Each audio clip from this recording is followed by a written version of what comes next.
Hello, Kerry Phipps here with the Connect with Confidence podcast. Today, I'm so excited to be introducing you to Donna Hanson, who I think I may have only met once face to face. Hello there, Donna. Hello, how are you? And yes, I think you might be right. Although these days, when you're in a virtual world, it feels like you know everybody after 5 minutes on Zoom or whatever platform. Yeah, and sometimes we have to think about where have we actually had a conversation? But I will never forget our first conversation. Oh, I'm interested to hear this. Yeah, well, I thought I'd be interested to know what you remember because things do change in our memories over time. But I know where we were. We were walking down this walkway into a restaurant in Singapore at Clark Quay, I believe. But it was after the HR summit, and I had just introduced Brian Tracy to 2,500 people, and it was a fantastic afternoon. It was a very big day. But I was walking with Rob Salisbury, our friend who's based in Singapore, and I'm pretty sure he said, "Kerry, you've got to meet Donna." And then you were suddenly there and you went, "Oh, Taryn told me that I had to meet you." Is that correct, or was it the other way around? Oh, I don't know. My recollection was actually meeting you at the Suntech Centre, which is where the conference was, but it was definitely in Singapore and it was definitely at the HR Summit. And I don't recollect Rob Salisbury, but you could be quite right because Rob Salisbury was at that conference. And I remember Taryn Dean introducing us and going, "You need to meet Kerry." So the actual semantics of the introduction, but we're both on point as to exactly when that happened. Yes. Well, I think we talked all the way to the from the Suntec to dinner, and it was just a small dinner for the speakers, I think, from the HR Summit and Brian Tracy, which was really lovely. But that week was a blur of dinners every night. But yeah, I remember walking and talking with you and having these mutual friends that had told both of us, you guys have got to connect. So that was really fun, and it just made me think that often we don't know who is in our world just around the corner. We don't know who we're about to connect with, who might already be looking forward to connecting with us. Mm-hmm. So there's always someone out there who's, maybe been listening to a podcast like this or reading your book or talking to their friends, and they say, "Oh, I've got to introduce you to Donna," or "Have you seen, the great work that Donna's up to in the world?" And I find it's really useful to remind people of that, because sometimes you just think, "I don't have any new clients," or, "My life's boring," or there's nothing new happening. It's just around the corner. They could do Sometimes something. you just actually do not realize the impact that you're having on other people, particularly in the circles we move in as professional speakers, trainers, and educators.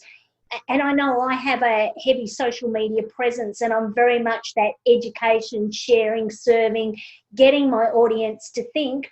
And yes, sometimes I just get hit across the face with just my goodness at how connected I can be to some people, and people that have been in my world that come back after so many years. Like in April, I had somebody who had attended a program I delivered for a national client in Australia, and we connected on LinkedIn. And she was early on in her career. She moved to another organisation, and now she moved to the third organisation. We tried in the second organisation to work together, but in April, she reached out to me and she said, "I'm looking for help with," I think they were looking for some online courses. "Do you have some things?" And I said, "Yes, but let's have a conversation because, there's maybe something else." We had a conversation, and now, just like that, we've ignited a business relationship. We're both growing and learning from each other. I'm helping her in her new role position Cool. herself as somebody who knows people and can bring in expertise. So, that's just amazing. And then I've got other people that maybe they've been on my email newsletter for 15 years. They go, "I saw Wow. you at this one presentation." And I can take my mind back to that exact presentation and I go, "Yes, I know." And people will get into my world. And then all of a sudden they'll just go, "We've been watching you. We've Yeah. been seeing the information you put out." And I'm very service focused. Yeah.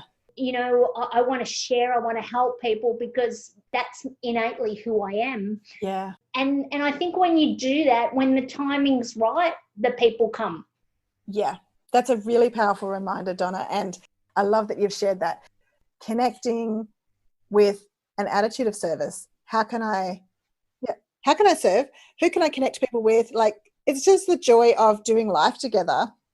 And it's also like no strings attached. You don't know when you'll meet up with these people again, or, how can I make your life better? And in turn, knowing that when I do that, when I give from my heart, that that will come back. And it doesn't necessarily have to come back directly from the person. It could come back from somewhere else. So it might be that I'm talking to you about something and you don't have a need right now, but you're talking to somebody else and you go, oh, you need to talk to Donna. So a bit like our introductions with Rob and with Taryn, saying you need to speak with Donna, and Donna, you need to speak with Kerry. So it's serendipitous, really. Yeah, and it's beautiful. So shout out and lots of love to Taryn in Queensland and Rob in Singapore. Beautiful connectors. So Donna, I am thrilled to be having this conversation because I see you doing amazing things in the world, and I just noticed that you said 15 years ago. So I wonder, when did you start your business?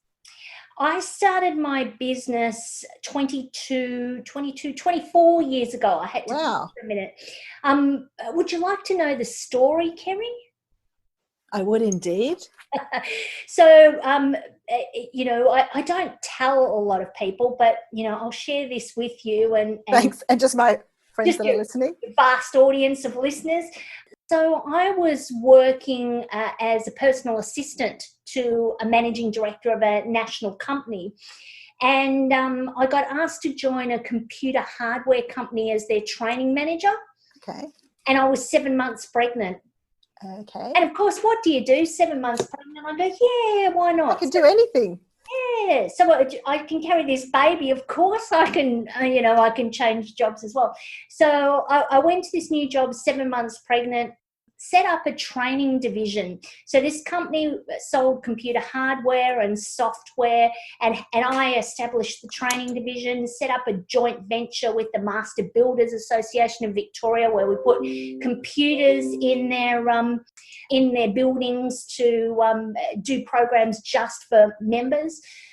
After a couple of years and working for that company, the boom bust of the 90s with all the tech boom and stuff, the company went into receivership. And this was just before Ansett went under. And so there was no such thing as they called it the Gears scheme at the time. And it protected employee entitlements when companies went into liquidation or receivership. So I basically lost everything, about $10,000 worth of entitlement. Wow. I had a 2-year-old son and my marriage was breaking down. So what did I do, Kerry? I decided I'd start my own business. Yes, you do. Wow. Yeah, I'd go out and I went out and contract trained, and that's how I started. Wow. So that must have been a real journey in growing in confidence. And I don't know about you, but as a young mum, my confidence took a hit sometimes. So how did you put yourself forward? What was the conversation in your head? Look, it was a time where I realised, I don't think, how you have one of those moments, I don't know if you've ever seen the movie with Gwyneth Paltrow, Sliding Doors, and it shows the two different paths she could have taken depending on the choices she made. So when I look back now, I recognise I had a sliding doors moment then where I had a decision to make. And the decision I made would determine which fork in the road I'd go down. So the choice I had was to choose to be a victim of what had happened to me, that, I would split from my husband. I had a 2-year-old. I didn't have a job. All of this internal dialogue. Or the secondary one was I could use this to control my own destiny. Yeah. And I chose door B. Yeah. And I decided, no, nobody was going to tell me ever again that I didn't have a job. If Wow. I was not going to be successful, I was going to live and die by my own sword, to use a metaphorical term. Yeah. And so that's the choice I made. It wasn't until years later that I was able to sit back and go, wow, I didn't realise the importance of that choice. You just make a decision in the moment, because for me, it wasn't just about what I needed to provide for my child as well. Yeah, that's really powerful. And I'd be interested to know how you would have rated your confidence before you made that decision and afterwards, because sometimes we take a leap and then we're confident because we did it. We go, oh my gosh, I've done this. Look how far I've come. Sometimes we might step into something because we have the confidence to do it. Where would you say you were at? At that time, I don't think I considered that, because I think when your back's to the wall and you're in sort of a point of survival mode, I don't think you get a moment to think about that. Yeah. I think it's survival. Yeah. And I think confidence about whether you can or can't do something, well, for me anyway, it was totally lost or non-existent when I had to make a decision that was going to keep me going. I had to do something to survive. But having said that, I know when I started to contract train after the company went into receivership, I was very strategic. Yeah. And I investigated how much organisations were paying their trainers, and I positioned my rate $50 a day less. Okay. And so I was going in at the massive daily training fee. Now, you are sitting down, aren't you, Kerry? I'm sitting down. I used to get paid $200 a day. Wow. And I remember, my parents would look after my son. I'd travel into the city of Melbourne on the train, and I'd deliver a training program for this national training company. And I'd come back home and meet my parents and my son at the station with this huge smile on my face for the joy that I'd shared with people and how I'd been able to help them with technology. And I remember saying to my mum and my dad, as they handed over my son and I got ready to head home to my house, I remember saying to them, $200 a day, how does it get better than this? And of course it does, but all of that is commensurate with the knowledge, the expertise. Since then, I've developed so much more knowledge and expertise. I have a degree in adult education and training and development. I've got all sorts of certifications, etc., and a huge body of work that supports the years of experience that I've had. Yeah. So I'm just wondering, for context, people who have a business know that $200 a day to run a business with business expenses is a very different thing to someone being employed at $200 a day. Absolutely. And back, how many years ago was that? 20 something. Yeah.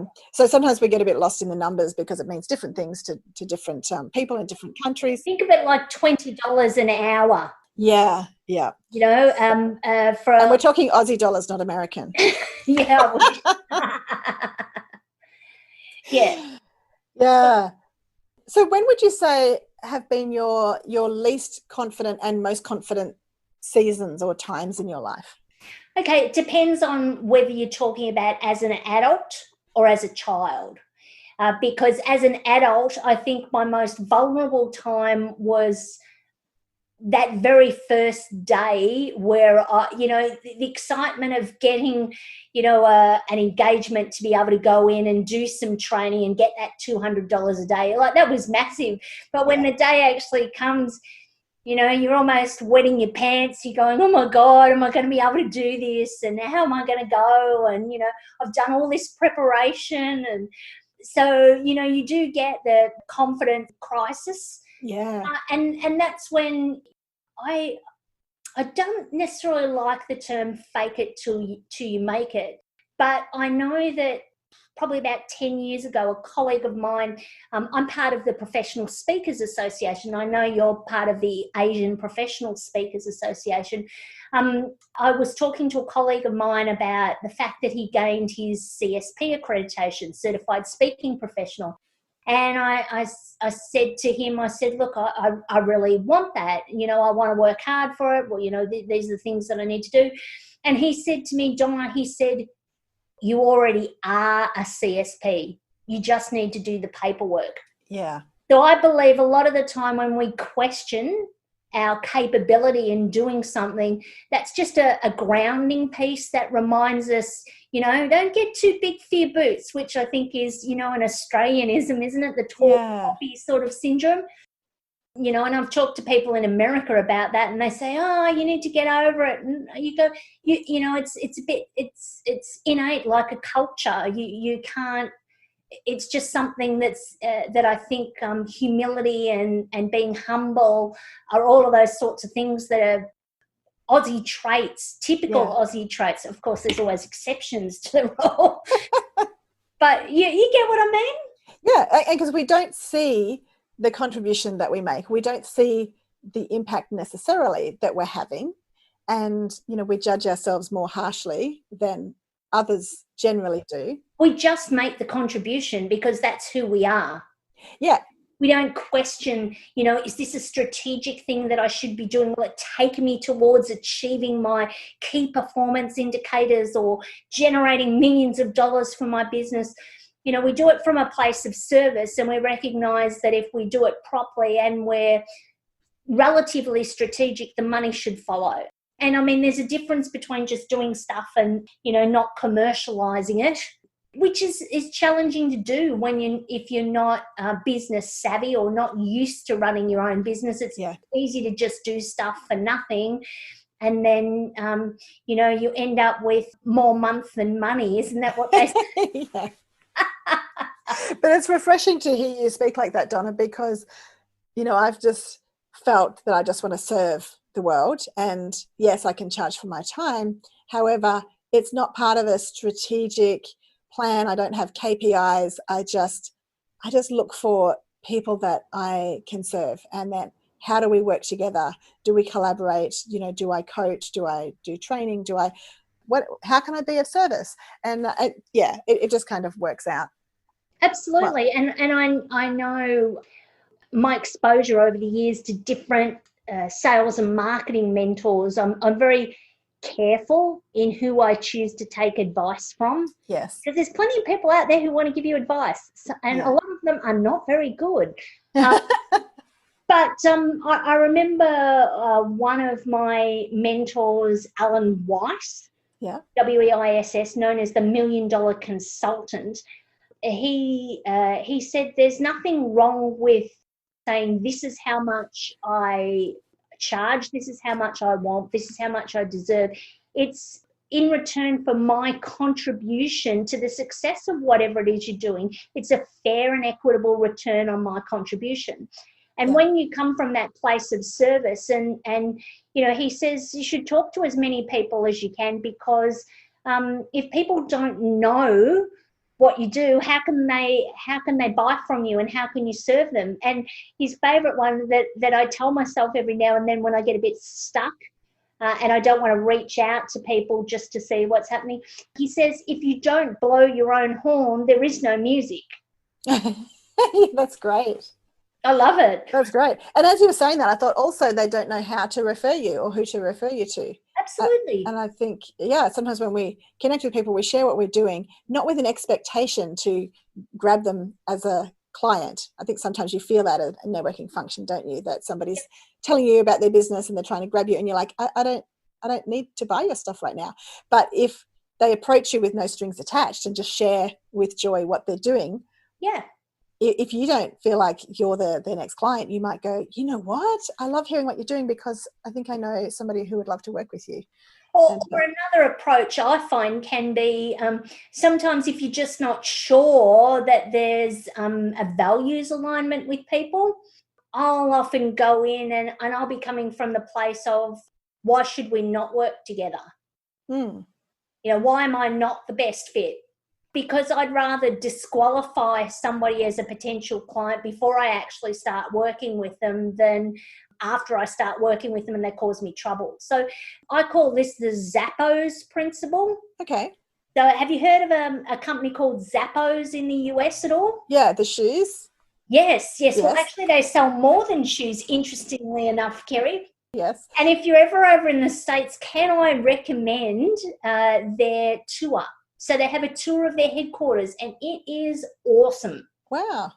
They're known for their customer service, and they actually incentivize their staff on induction. So six to 8 weeks induction, and they incentivize them to leave the business. Okay. At the end of that induction period, because what they figure is if you take the money to leave the business, and I think at one point it was $2,000 or something. Wow. They figure if you took the money then, you weren't the sort of person they wanted in your organisation, and spending $2,000 to get you out of the business is much cheaper than dealing with all the collateral damage of a negative person, negative mindset in the workplace. So it's a really interesting concept. Yeah. But if people feel really aligned to the business and they want to stay for the long term, they'll be like, no, I don't want that $2,000. I want this. I want to be part of this team. I want to be part of this family. They see Yes. themselves as a family. And it's just such an awesome story. And I mean, if I have a look, I'm holding up my computer monitor is the book, and I'm looking that when you go on the tour, you pay like $30 or $40. It's its own profit center, the tours. Yeah. So it generates money. And so we went in 2011. Now, how I know that is because every single person that goes on the tour gets a copy of the previous year's yearbook. Actually, it'll be 2012. Oh, that's cool. So they do this yearbook, and it's about that thick. It's hardcover, full cover. Now, sorry, when I say that thick, for all of our listeners, you know, it could be the size of a dinosaur. It's really only about an inch thick. It's a decent sized book. Decent sized book with colour pages of all the philanthropic things the business did during the course of the year, all the, monumental occasions that they have. So they document so much. And the whole idea is you're part of this broader family. And the key here is engagement, retention, and customer service. So when people are engaged and inspired and connected, and they're happy and confident, well, then that's going to reflect in the outward experience. Alan Weiss says, you never see happy customers and unhappy staff. That's true. One is the flow-on effect of the other. If you've got an environment where people aren't comfortable, they're not happy, they're feeling threatened, that's going to come out in their interactions with customers. It's going to come out in their confidence. Yeah. Gosh, Donna, I feel like we could just talk forever. That's just me? No, that does. You know, I love a good conversation. And, you know, we've seen each other on a lot of online meetings since we met in, I think it was 2017. It would have been 2017 when we met in Singapore. Yes, it was. But I've never really heard your story and had a one-on-one conversation with you since then. So I know, crazy. This is really, apart from that dinner, the first time that the two of us have sat down and had a chat. So thank you so much. So I would love to get you to come back. I'm sure that everyone listening is like, yeah, we could hear more from Donna. So okay, I know I've got more questions I would love to ask you. And, you know, being a productivity specialist, I know that you can help us with even how do we connect more effectively online? We don't want to get lost in social media and then go where'd the day go. So that's just one thing. Lots of things I could talk to you about. But just reflecting on this call, what do you feel has been most useful for you to share, or what have you got out of this? Or because sometimes you hear yourself think, don't you, as you share a conversation like this? Is there anything that you'd like to say to wrap up on this conversation? I just think that sometimes, if I could be a little philosophical, yeah, the power comes from within, not from without. Yeah. You aren't without anything. You have everything you need. Yes. You just need to tap into it. And you need to find the way to tap into it that's right for you. Because what's right for me and what's right for you, Kerry, and what's right for all your listeners is going to be totally different. So you've got to tap into who you are and believe that you have all that you need. You just need to unleash the potential. Do I sound like Tony Robbins? I hope not. No, you sound like Donna Hanson, and it's wonderful. But, you know, I do want to encourage people to have better conversations with themselves and others. And what you've talked about there is having a better conversation with yourself and realizing what is within you. And I really appreciate you sharing that story of the beginning of your business and, you know, such a vulnerable time, but you found that power within yourself to move forward and to create something magnificent. And now you're teaching people all over the world, which we didn't even cover. So I've got to get you back. Thanks so much for your time, Donna. No problem. Great to talk to you.